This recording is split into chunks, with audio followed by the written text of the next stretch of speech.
In this video, I'll share several stories about Shango. Some stories show him fighting Carnero, while others depict him fearing Iemanjá's power. Anyway, in this video, you'll see the 9 best stories of Shango. If you're new to the channel, subscribe and leave your like too, because that really motivates me to keep making videos, alright?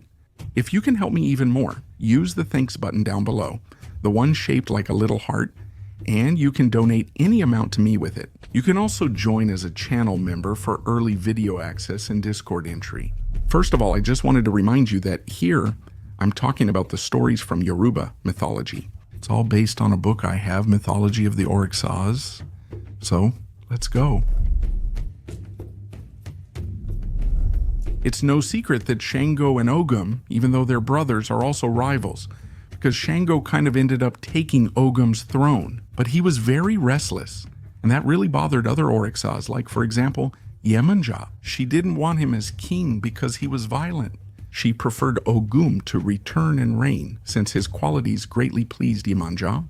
He was older, more trustworthy, calmer, and more responsible, and above all, her firstborn with Zala. Although Shango was Iemanjá's favorite and spoiled by her, she still preferred Ogum as king. The story of the coronation goes like this.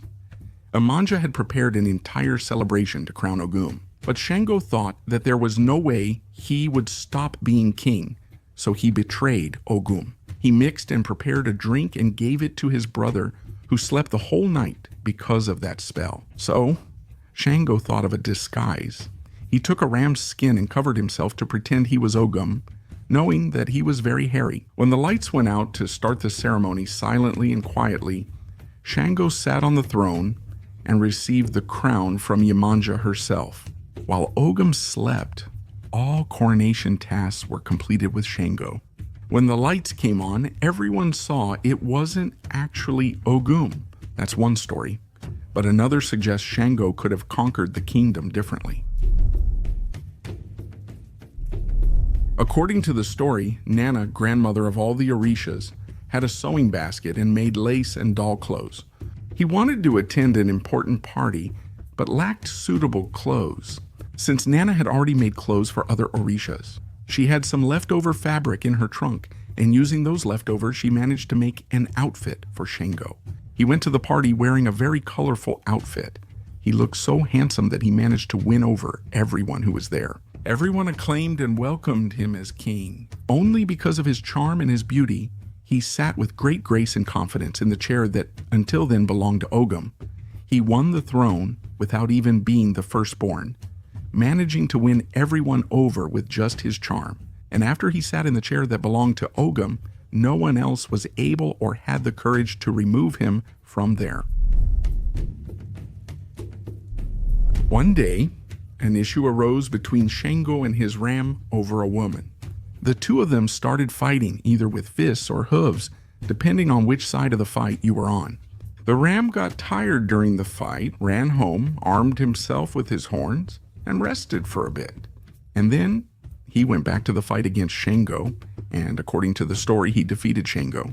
So after that, he left. He used the wind and a rope to climb to the sky, causing everyone to complain and curse over Shango's escape, confronted by the violence and power of the terrible Carnero. Though disappointed, Shango's friends made offerings with small stones. After the offering, thunder and lightning filled the sky, so everyone believed Shango was present. They occasionally remember this event. If there was one thing that Shango feared in these stories, without a doubt, it was death. He was terrified of the dead and feared the Zaguns most of all. One day, they chased him. Luckily, one of his wives, who was Oya, went to help him. She knew a way to put an end to it. She gave Shango 9 mirrors, where he would make the Zaguns look at their own reflected image. She knew even death couldn't bear to see its own ugly face. When the Zaguns surrounded Shango, he quickly grabbed the mirrors and set them before them. Seeing themselves terrified them. The sight was awful. They ran away from there and Shango chased them. They ended up being defeated by Shango with the help of Oya. Shango was a powerful king who lived with his wives Yansan, Oba, and Oshun. Since he was always seeking war, He was looking for some new magic to defeat his enemies. And one day he thought he had found something very powerful, so he climbed a hill and tested what he had discovered. It was a lightning bolt, a marvel of power, yet for him a huge disappointment. With a huge noise, the invention crashed into his palace, destroyed it, set the city on fire, and killed many of his people. Desperate, Shango fled to the land of the neighbors, along with Yansan. He sought refuge in Koso, but his regret kept him from peace. Unable to bear thinking about what he had done any longer, Shango stomped his feet hard on the ground and disappeared into the earth. He went to Orin. Yansan followed him and did the same in the city of Ira. She was followed by Oshun and Oba. Since then, Shango dwells in thunder, while Yansan, Oshun, and Oba flow as rivers, becoming Oryxas. Shango had several wives, and with them he had many children, and every child he had he left for Iemanjá to raise. She easily raised Shango's many children with his wives, but Iemanjá could hardly ever see Shango, because he would arrive, leave the child with her, and then leave. Far from Iemanjá, one day she searched for him. Iemanjá searched for Shango everywhere in the city and village. But everywhere he went, he used a different name, so Iemanjá couldn't find him. He called himself Bade, Abakoso, and Konoko in different places. But since Iemanjá always asked for Shango's name, she could never find him. But one day, after so much work searching, Iemanjá finally managed to find him. She never let him run away from her again. She married him.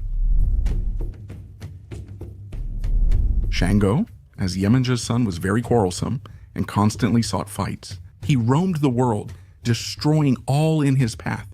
And Iemanjá, being a very concerned mother, went to see him and gave him a big scolding for all the mess he was making. Iemanjá. Sesu was a great mother and always worried a lot about everything that happened and involved her family. She really wanted to find a way to straighten Shango out, but of course her son didn't like the scolding at all. In response to all he heard, he filled his mouth, nose, and ear. But suddenly, Iemanjá's body started to grow a lot in front of her son. The foam of her skirt filled up, swelled, and grew frighteningly. He created massive waves and tides that knocked Shango down and nearly drowned him. The waves roared, threatened, and ravaged the earth. Shango was paralyzed and terrified by his mother's fury. He ran out shouting, "Onon Komiyami," meaning, "You scare me, mother." Since then, Shango greatly fears and respects Iemanjá, obeys her completely, and no one would dare insult Shango in Iemanjá's presence. She would quickly get angry and defend her son, whom only she, with all her power, could punish. According to this story, Oshun, who was one of Shango's wives, was kind of in love with Oshumari, who was very handsome. According to what people said about the place, he was the most handsome and attractive man of all. Of course, Shango quickly noticed what was happening and grew very jealous. One day, unable to bear losing Oshun to Oshumari, he challenged his rival to a duel. The fight was quite balanced for a while. They fought for 3 days and 3 nights. Shango was very skilled. He was the most skilled of all the warriors. He had already won many wars and also many fights. Meanwhile, Oshumari used his power to control snakes, and sometimes, of course, he would also transform into one of them. He avoided some of Shango's deadly blows, but it didn't help much. Shango ended up winning. Shango had killed Oshumari, and many, of course, began to cry over the death of the man who was very handsome. Nana, who was Oshumari's mother, was, of course, inconsolable with everything that had happened. She asked Olodumare for help, and Oshumari was so handsome that Olodumare, the Supreme Lord, felt his death.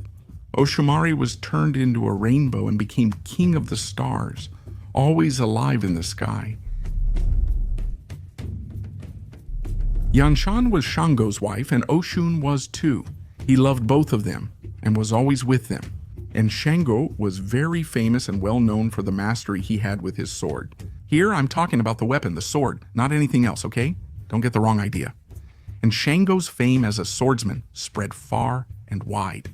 And one day, 3 strangers came to his place to learn from him. But since Shango was very suspicious, He started to sense betrayal in those men, so he got ready and started a fight against them. Those men had lit a fire right behind the place where the fight had started. They tried to take Shango, but despite his non-stop struggle, he couldn't stop them.